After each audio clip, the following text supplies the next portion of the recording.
buddy, my friend, Benjamin W. Decker, BWD. You're saying my whole. I'll just say JJ. You're saying the whole name, and I'll just say JJ. No, say my whole name. John Jacob Mubarak. Woo!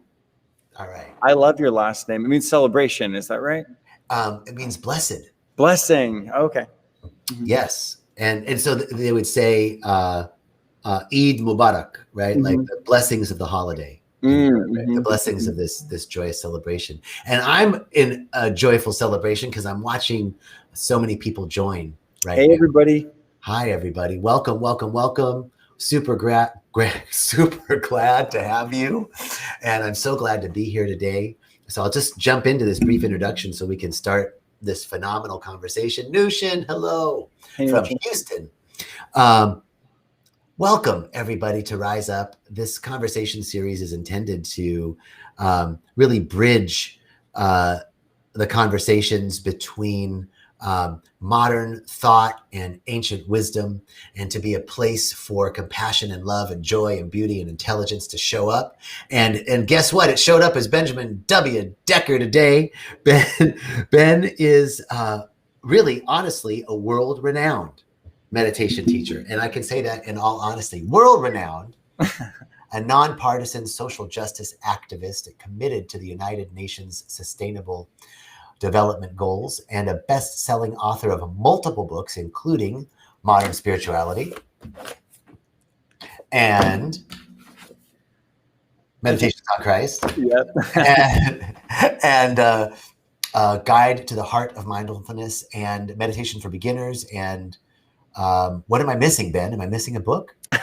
Yeah, Daily Mindfulness is in there somewhere too. Daily Mindfulness. So much. Hey, Jen. Hey, Rebecca. Yeah. Hey, Michael. Hey, Michelle.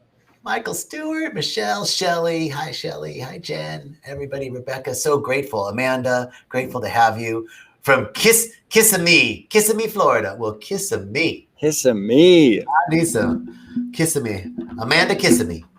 I just need Amanda Kissimmee. There's Amanda from Kissimmee. I love it. Hi, Amanda. Well, Ben. Hi, how are you? I mean, I'm awesome, JJ. I'm in a good place personally. Super grateful for feeling safe and healthy, even in the awareness of so much going on in the world where so many people aren't experiencing safety and health. Yes. Yes. I really appreciate the way you answered that, because I wanted to say, no, I really want to know, like, with all this that's going on, how are you? And you answered it perfectly. Thank you. Yeah. And how are you?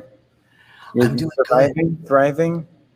I'm thriving. You know, when you look, I'll answer it this way. It's been challenging for me on so many levels.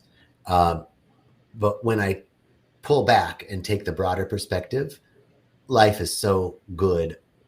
We are so blessed on so many ways. There's so much good emerging, and it's easy to put our attention on something that isn't right in vibrational harmony with that which is emerging. But so when I step back, I am really good and I'm thriving. And I don't mean to say that like I'm thriving in the midst of all this turmoil, but that's really what our intention is as spiritual practitioners, isn't it? To be unmoved by the external circumstance. Right. It's like anytime we are a spiritual practitioner, what we're really doing is trying to be a pure vessel for divinity, for purity itself, for spirit. And divinity and spirit is the thing that never changes. It's all other things that change. So the more we're tuned into that, the more we are in the eternal now, the eternal perspective. So definitely. And I'd like to talk about that because there's a balance there, right? Between being in the world and not of it.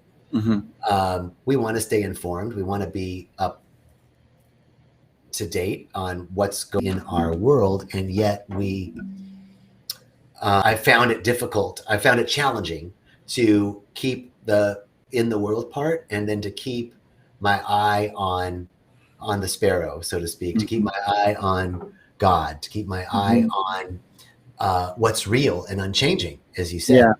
And in the Bible, they say, keep your eye single to the glory of God. So it's like that, it's reminiscent of that notion of the third eye, and just like keeping that single pointed focus on like that divine nature, that divine quality, and allowing everything else to sort of like magnetically draw us towards it. And, and you start to find that certain things don't bother you anymore. And it can sometimes be almost disturbing. It can be almost disturbing that, wow, that used to really bother me a lot and it doesn't anymore. But it's not that we're desensitizing ourselves to dysfunction. Rather, we're sensitizing ourselves to the peace of the eternal present moment, the higher truth, which is what I love about the plant medicine. The plant medicine has like this more universal message of our connection to all things when we go in, and everyone experiences it differently, but it does tend to have that pattern of the universal recalibration of bringing all things together. And this is our, I think that singular eye, we see source and oneness with that singular eye, and two eyes to see the world. Right. And I think as a practice with so much, I was with Reverend Michael yesterday at Agape, and he had a ring on, a really pretty ring. And I said, well, that's a beautiful ring, Rev. And he goes, oh, there's a story behind it. I said, oh, wow. Okay, tell me the story. And he said, well, I had this, years ago, this guy who wanted to make jewelry. He wanted to be a jewelry maker. And he got arrested for like major drug trafficking, like a lot of marijuana, right? Like this was years ago.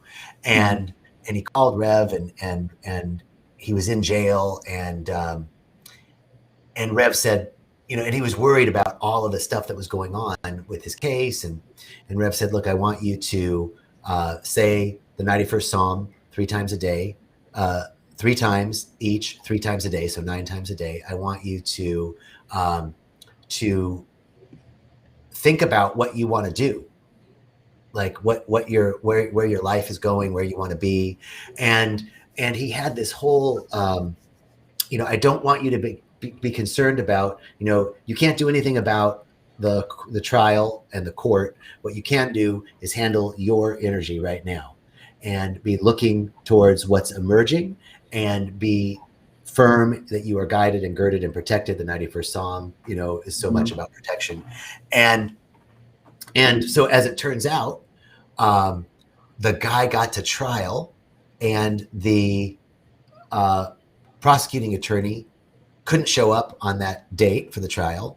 And so the trial was moved again, and he was released on his own recognizance. Then he had to go back to trial. And when he showed up for his second trial, the prosecuting attorney had lost all the writs and everything, and the judge dismissed the case.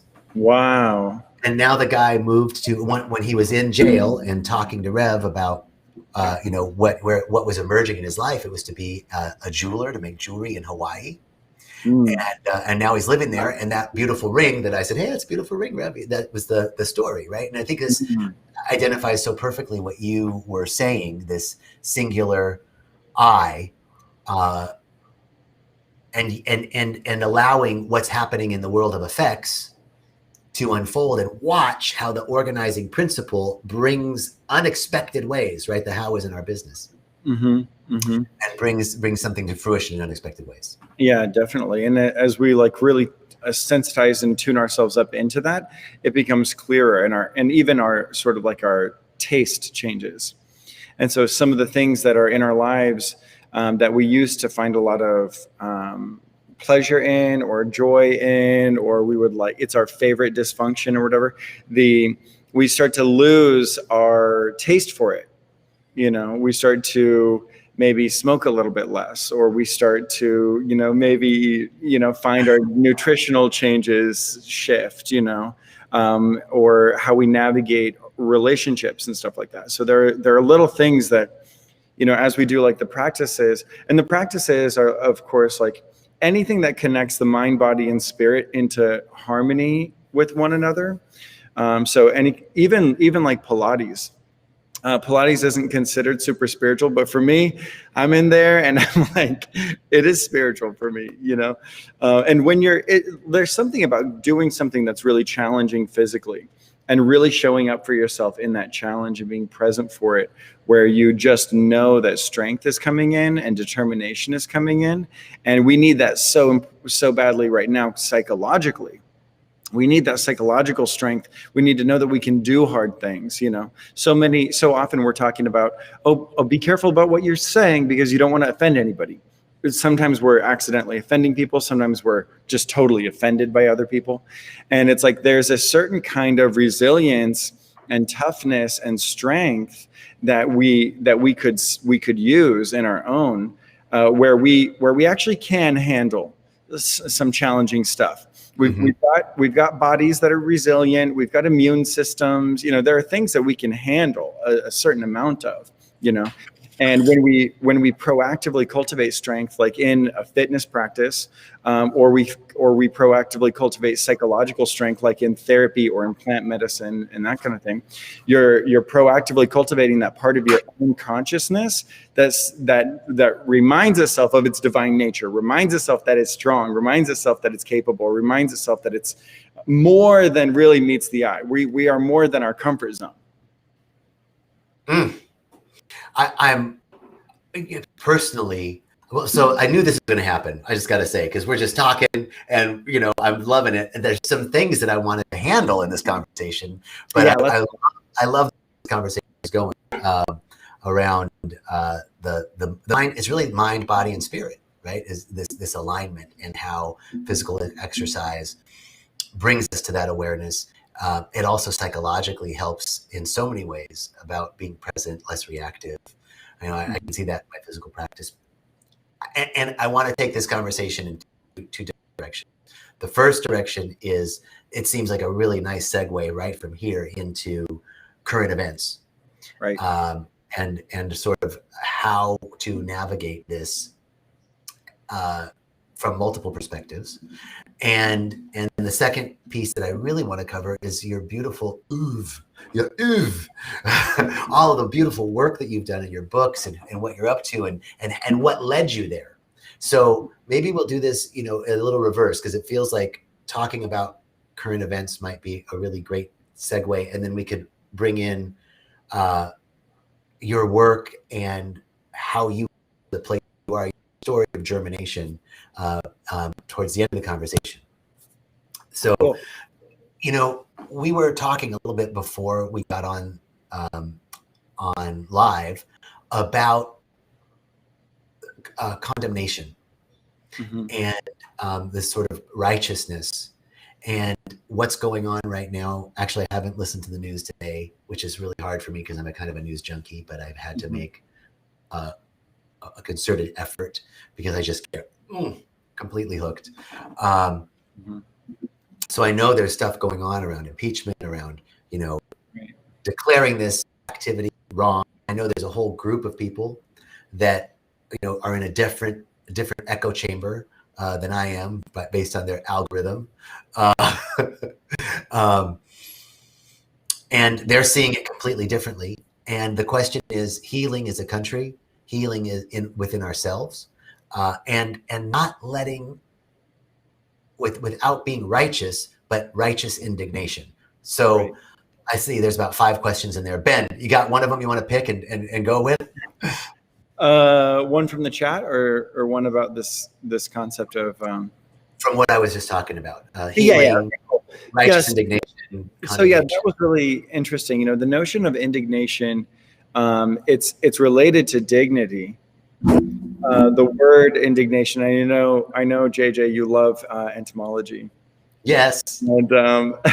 And so indignation have entomological relationship, has an entomological relationship with dignity. And so the notion of dignity, to do something with dignity, to be dignified, it's directly connected to mindfulness. Dignity is about courtesy. It's about courtesy within your own self. It's about having a high moral certitude and character.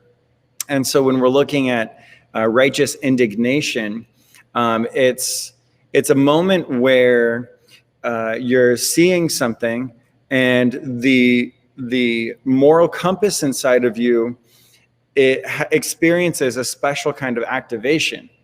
And so that moral compass inside you is like going off, like the alarm is going off. And it's indignation, because it's the creation of dignity. It's the declaration, it's the demand for dignity within a certain context.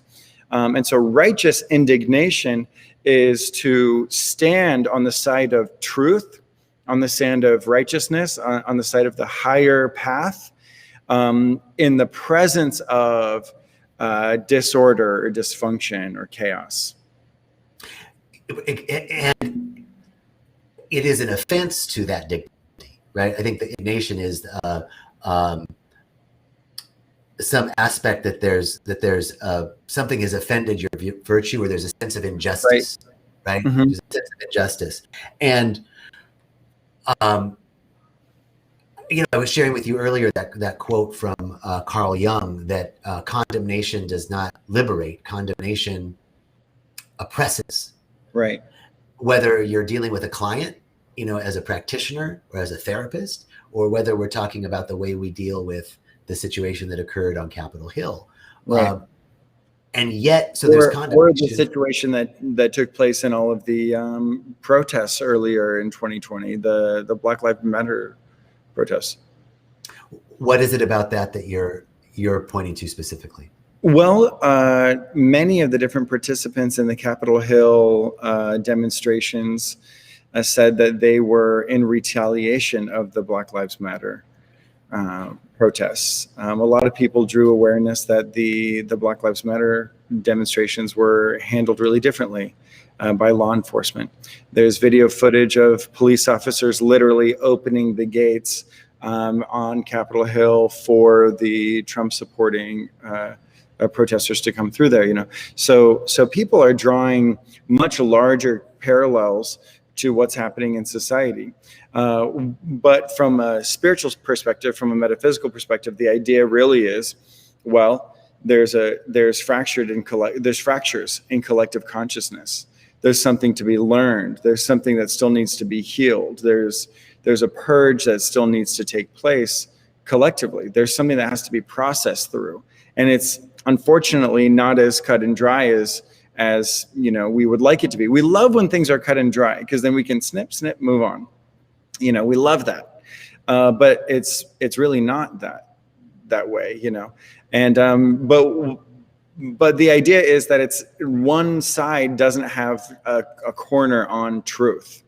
So and it's not even really two sides. It's so much more diverse than two sides, really, So I think that there's something really coming in around the possibility of nuanced thinking, multidimensional thinking, and tuning into individuality, hyper individuality, realizing that there are going to be things that you and I really do the same, and there are going to be things that we do differently that both work differently for each of us, and so we sort of want to start to think about society that way, and some of these social issues that way, instead of saying, well, I'm registered this political party, so they've decided my opinion for me, and it's really hard, especially when you're watching news, because there's so many ideas inside all of the things that are being transmitted through the news and through TV and everything. There's so much in there that it's hard to not immediately pick a side. It's hard to not have a trigger reaction and say ooh, I'm with that person. I'm with that person. I'm on this team versus that team, But really, when we start to think about every person as one thought in the mind of God, and all things happening concurrently, we start to find a more holistic, larger perspective. Let's see. Lots of people are popping in. Thanks for input. Really good words over there, guys. Rebecca had said victim mentality is up a little higher, and I don't know what exactly she's referring to, but I think there's something important here around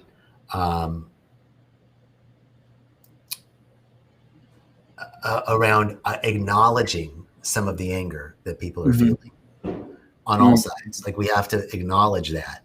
But righteous indignation, I think, is there's, first of all, there's anger, and I can acknowledge that I have anger, or that somebody else has anger for different reasons. Right. Right.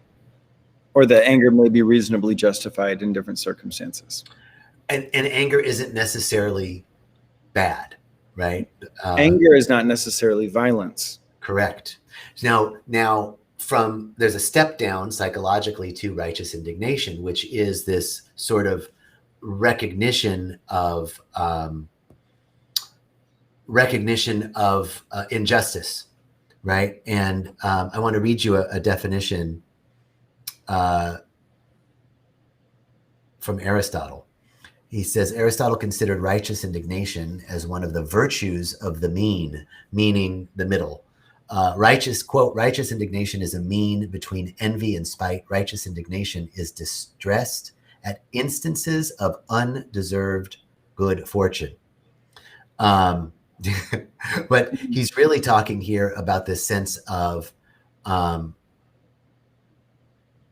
outrage or sense of injustice or morality, right? Indignation is aroused that something is unjust.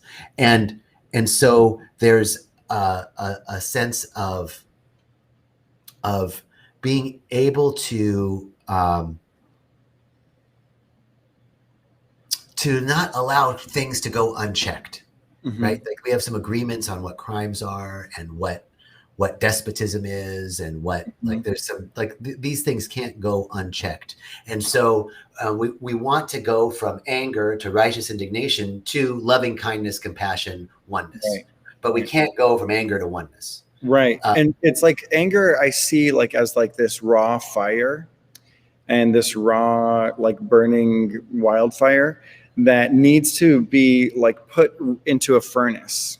It needs to be transferred into a furnace, and then like held isolated, insulated, funneled by loving kindness, by that.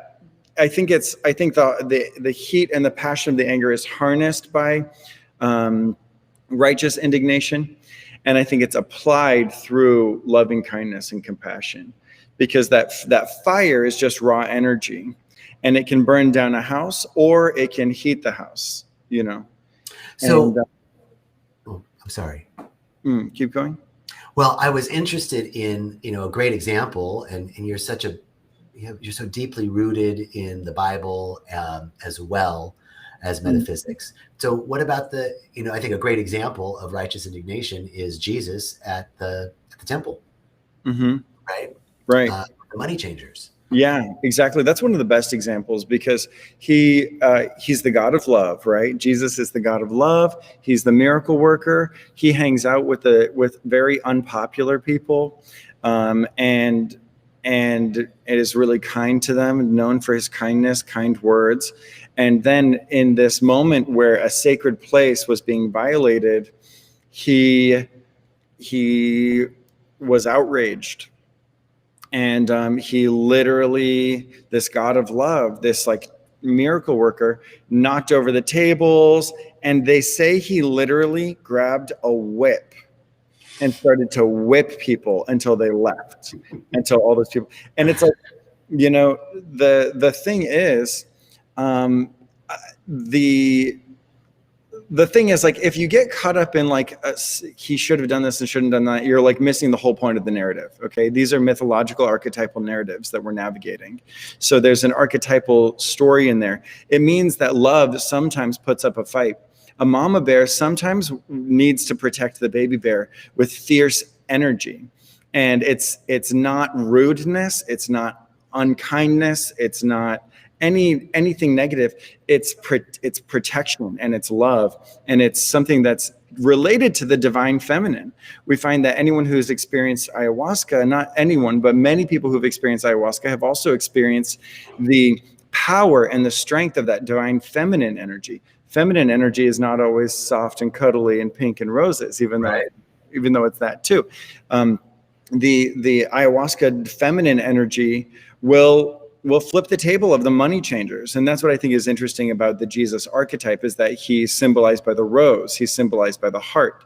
They literally called him the God of love, you know? And so the notion is that there's this feminine energy within him. And the divine feminine and divine masculine are inextricably linked, with different ways of navigating and expressing themselves. We have different sides to ourselves. We have different sides to our personalities. Your lover is going to experience a different side of you than your coworker, more often than not.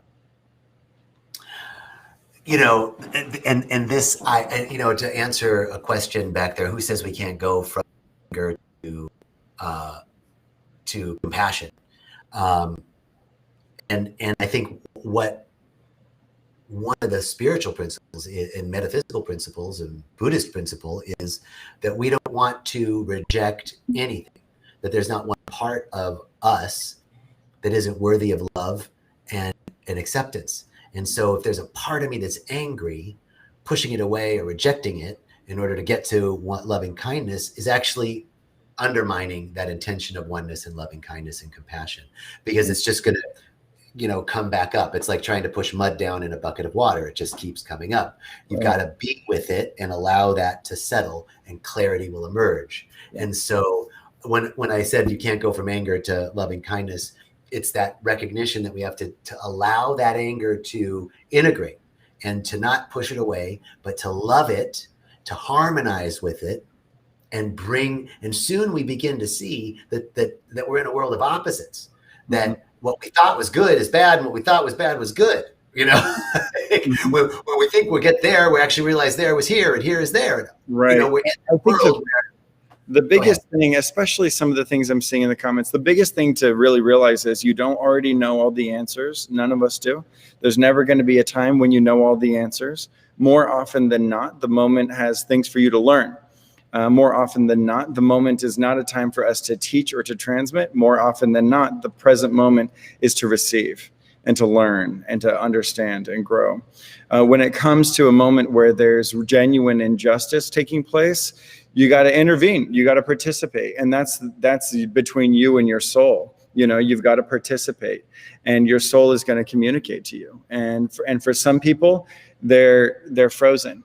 And part of what their journey is going to be learning in another way, you know, and you know, the Kabbalistic tradition says that there are two ways to learn: one through pain and one through joy. And the path of pain is automatic. It's the reactive, natural, automatic path. It's not even really a path. It's there no matter what. And then the other path is the path of joy, which is the path of study. It's the path of humility. It's recognizing that actually, no, you don't have all of the answers, and you couldn't possibly have all of the answers, especially when you think you do. You do not. It's the open mind. It's the beginner's mind. It's the receptive mind. It's the recognition that mind is inherently incapable of holding all things at once. That is the purpose of going deeper into spiritual practice. That's the purpose of plant medicine, to realize that there is this part of you that thinks it knows everything, and it's preventing you from all of the things that you need and want in your life. Ben, you always amaze me, brother. Wise beyond your years. You bring such beautiful insight. Are you going to be at Rythmia when I go there on March 7th? Yeah. Yay. Hey, everybody, do you know Ben Decker's coming to Rythmia March 7th? Just saying. Yeah, that's a very exciting thing to talk about, your trip there that's coming up. And you know, I want to tell Ben, do you know about did I get to tell you about our COVID protocols? Yeah, let's talk about those. Yeah, I wanted to ask about that. You know, so first of all, March 7th is when I'm going to be there. Art of healing is the emphasis. I've been to Rythmia 100 million times, and every time I learn so much, and I have journals and journals of my Rythmia transmissions. It's such a magical place. If you haven't been there, it would be such an honor for me to be a part of your journey there. And everything that I'm teaching and presenting is built around the Rythmia Way program and built to enhance the whole experience there. So I would love to sort of just be there with you guys and give you lots and lots of extra attention. So March 7th, super excited for everyone to be there. It is a powerful week at Rythmia, and Ben amplifies that consciousness so beautifully. Our biggest key performance indicator is the miracle rate, and the miracle rate is always through the roof when Ben's there. That's the truth, and it's really beautiful. And a lot of people are, there's a lot going on in the world around travel, and so I want to share with you that when Ben's there, we've been open since November 7th, and we have probably the most amazing COVID protocol of any resort I've ever heard of. We actually test everybody before they get on property, like a COVID test. We sourced a highly accurate antigen test, not an antibody, but an antigen test that is a rapid test. We sourced out of Switzerland. It was certified by the EU.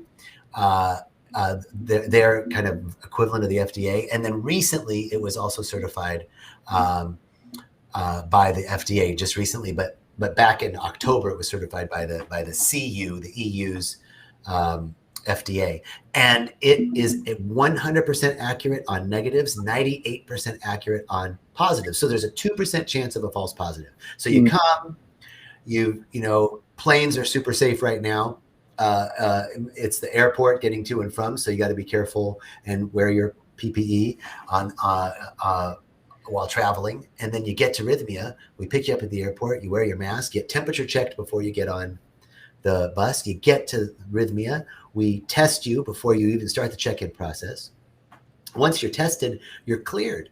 And the Rythmia is a bubble. We've made it a limited access campus, so that once you are there, you can't leave for that week, which actually isn't a bad thing. I never leave anyway. It's so busy, right? You're booked. Ceremony, processing, breathwork, colonics, mud baths, yoga, meditation, massages, eating organic food, being at the pool, going to the. Did you say colonics yet? Colonics. Did I say colonics? Colonics. No.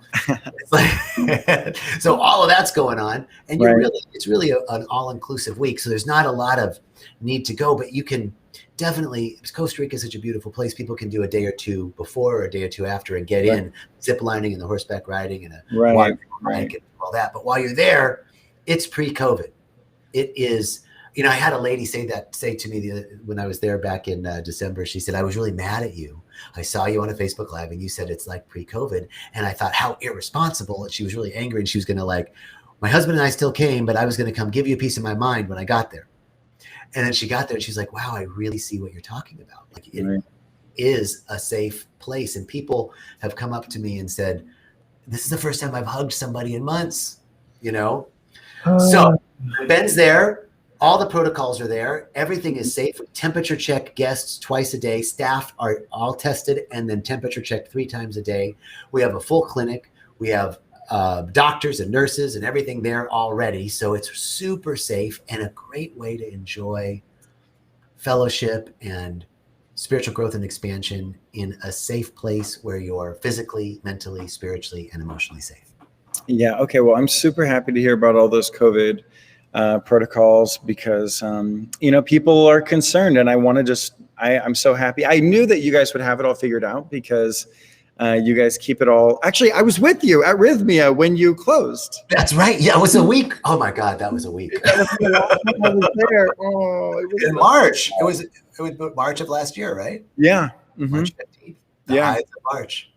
Yeah, the Ides of March. Yep, that was such a bummer. I was so sad, and I'm just so beyond excited to be going back, and and it's going to be incredible. I'm so happy that you guys are taking such good care to make sure everything's good to go for COVID, because this is one of the things that we really need in the world. I think these kinds of plant medicine ceremonies, people coming together, doing deep healing, strengthening, increasing their resilience.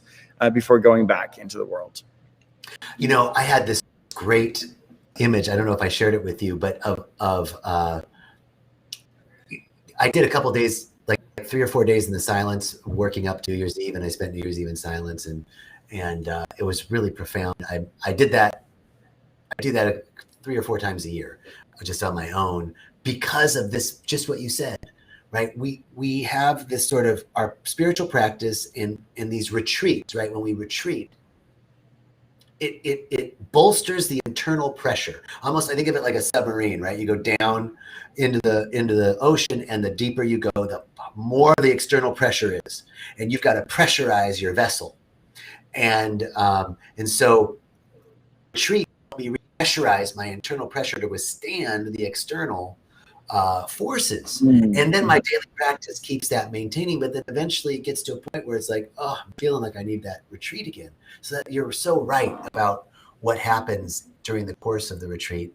Tell me about your title again and what you're teaching.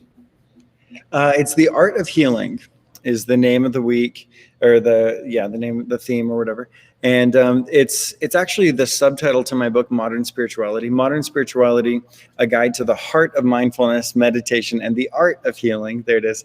And the reason the emphasis is on it being an art, healing being an art, is disengaging from the notion of linear process, opening ourselves up to, just like art. Remember art class, your painting looked different. Even if the assignment was the same, everyone's art looked different, and that's okay.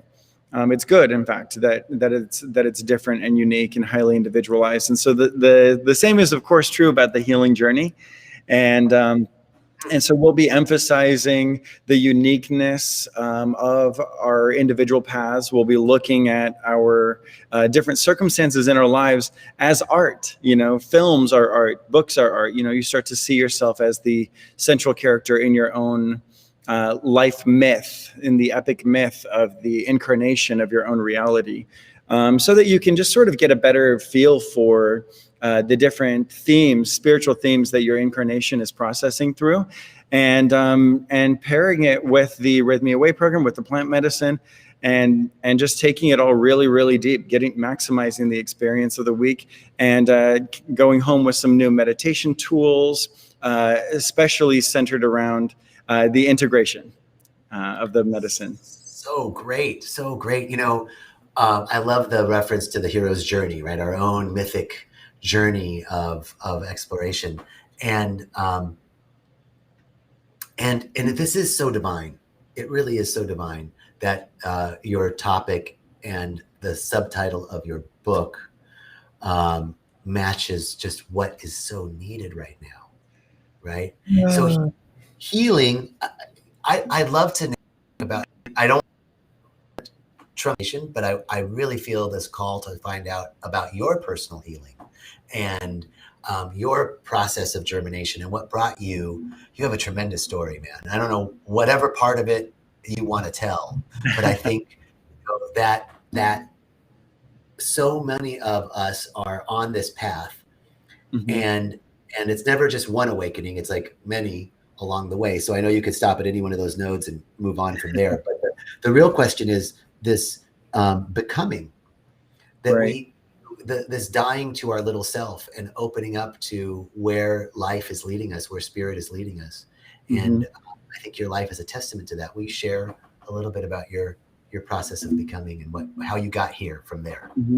Yeah, I think that, I had a number of different things that led me to the desire for healing and seeking healing. And so, of course, you begin wherever you are. I began with my family's tradition, spirituality, religion.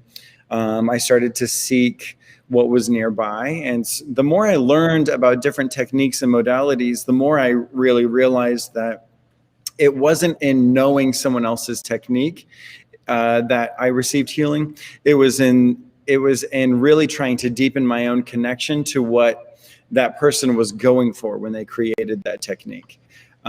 Certain techniques you can really practice, like different meditation techniques. You do this, then this, then this, and it unfolds. And so for me, what I started to find is I went through all these different modalities, and healing started to come through, but then I had to deal with the next layer. They say new levels, new devils, right? So I started to get better in some ways, but then I started to have to face bigger and bigger demons in different ways. And when you're there in the arena, your training and your Bible can't can't show up and rescue you. It's your real metaphysical connection to those teachings. It's the resilience and the strength and the flexibility that you've built through your yoga or prayer or meditation practice that shows up. And the real magic happens in the present moment, you know? And so for me, the journey overall has been really about getting to know the fact that I'm a living incarnation, that there's divinity inside of me, that there's living consciousness inside me, and that even though my mind and my body have all these different carnal desires, there are higher desires that I am connected to, that are true for me, that are within me, that have the ability to integrate into my physical mechanism. And so the idea is just experimenting and navigating and working with all the different things. So for me, I had a really hard time being raised in a very, very religious household, being an LGBTQ person in a super conservative, dare I say, homophobic environment, and really finding my way through. I want to say really through some combination of biblical teachings, the Bhagavad Gita, the yogic teachings, and indigenous practices. So what has been so powerful for me over the years was really getting back into nature. And I feel like ayahuasca specifically has gotten me back to my own nature, deeper into nature than many other things. And then just keeping up that daily practice so that I can be functional in the outside world, so that I can operate in a sane way, so that I can be supportive and helpful in practical, real, meaningful ways in the world around me, and not just like float off into the cosmos, into nirvana or whatever. Let's see. So let's see. Yeah, I was raised. My family's a pioneer family of the Mormon Church, so direct descendant of sort of a very serious practice, very serious religious tradition, with a strong emphasis on ceremonial ordinance. So temple ceremony. I was performing temple ceremonies since I was 12 years old, performing baptisms for my ancestors. So we literally did these rituals where one ancestor at a time, we would say their name and perform a ceremony for them in the afterlife to experience a baptismal purification. And so I started to really, from a young age, and I was raised in a home and in a family and in a community that put a strong emphasis on eternity, a strong emphasis on the afterlife, and so I had a really strong metaphysical basis because of that. But the problem was that I was not really accepted for what I really was. There was a lot of people there who were LGBTQ who lived in the closet. I was never good at that. Yeah, Shelley, that's what they call it, baptism for the dead. Yeah, I was never that good at being in the closet. I've always been a little too flirty for my own good. If you look at my astrological chart, there's a lot of Scorpio, there's a lot of Libra, it's a lot of flirting. And so, I just had a hard time being myself at all in that community, Yeah. My flirty side. I was going to say, I know your flirty side, man. Yeah. So the journey was really interesting because it was a journey of unlearning certain things and then relearning things I had already known, because so much of what I had been taught was good and beautiful and true, but the rejection I experienced caused me to reject anything associated with it. So it took a long time for me to redevelop a relationship with anything Christian. And in fact, it was ayahuasca that did it. In my book, Modern Spirituality, I describe an ayahuasca ceremony where Jesus came to me. So let's talk about your books, right? Okay. Because that's the fruition of this journey of becoming and of loving and accepting yourself more and more for who you are. Mm-hmm. And anchoring yourself in the world and not of it, and not floating away to nirvana and all of those. So tell us, your latest book is Modern Spirituality, right? And right before that, you did Meditations on Christ, right? And both are just beautiful guides. Tell us a little bit about modern spirituality and what was the genesis of that and what your intention is around.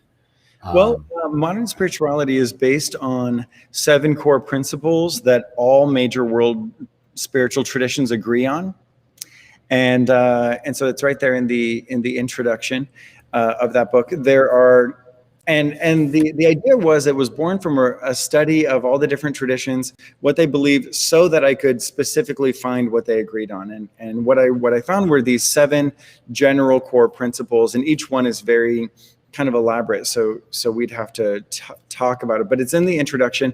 And if you wanted, I'd be happy. Anyone who ever DMs me on anything, I can give you the PDF to these books for free. Would be happy to just have my Rythmia people have access to all of them. And the idea really from modern spirituality is that there's a new way of operating spiritually. We're spiritual but not religious in the same way that we used to be as a species. And modern spirituality is not about renouncing our old religions. It's about metaphysically reconciling with them, seeing what was true, and having that intuition, that discernment, that connection to the truth that allows the things that are not true, that allows the things that are dysfunctional to fade away, so that we can emphasize and embolden and empower the things that are true and that are useful and that are good. That just resonates so much with what we were talking about earlier, our current political climate. Like, what a great thing. There's so much more that we all have in common than the differences, and what is true, right? What's true about each of us, that is the truth of our commonality, our unity, our oneness. And so what a beautiful testament to the intuitive guidance of spirit that the book is out, and it's perfect not only for what's going on in the metaphysical, spiritual, religious world, but what's going on in the political world. So I Ben's books are so accessible. They're accessible at the extent of the reader entry points, right? From a highly practiced individual to a beginner can enter any one of these texts and find such richness. And so they're all available on Amazon. Yep. And I will say that all of them are for your experience. They're to facilitate your own spiritual experience, particularly modern spirituality. They are, these are not, there are different vignettes and stories to illustrate ideas, but these are not memoirs. These are tools from all over the world that are designed to facilitate any individual's spiritual advancement, spiritual development, no matter where they are, like you were saying. I can't wait for the memoir to come out, though, because that's got to be juicy.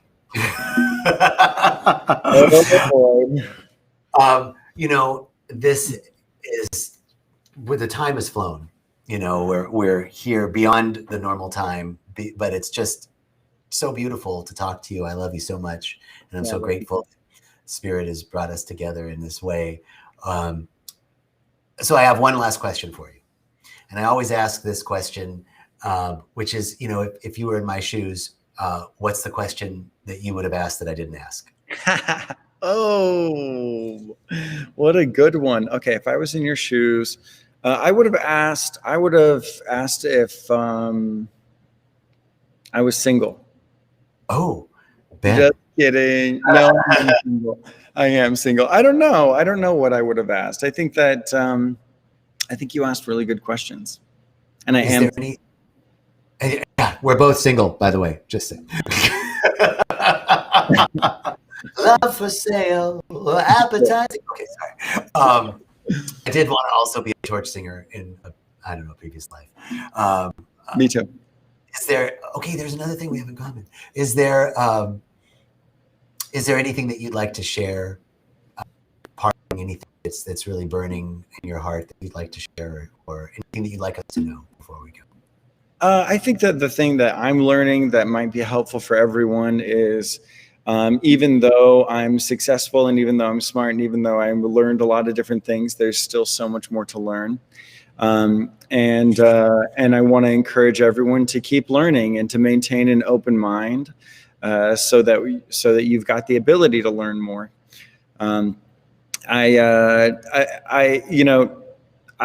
I have these books, and for me, these are things that I go back and study because they're the best of what I've been able to organize into practical guides. So they're helpful for me. They're things that are helpful in my own life. And so even though I have a publisher that hates that I do this, anyone who DMs me on anything asking for one of the books, I will give you the PDF for all 4 of them for free. So that's the one thing I will say. If anyone's interested in any of them, DM me, and on any of my things, Instagram, YouTube, Facebook, whatever, DM me and I'll share them all. Beautiful. Benjamin W. Decker, amazing being of light and love and joy and flirt. Thank you so much for the generosity of your time and for who you are in the world. It's a great pleasure, my brother, to walk this path with you. Thank you. Yeah, thank you, guys. And thank you all for joining us. Many blessings to everyone. And we'll be back. Jerry's got his Facebook Live tomorrow at, I think, 8 o'clock in the morning on 8 Pacific time. And I'm doing Walking the Path on Thursday. So check it out. Love you all. Come to Rythmia, March 7th for Ben Decker, or just come. We love you and appreciate you. Many blessings. Talk to you later.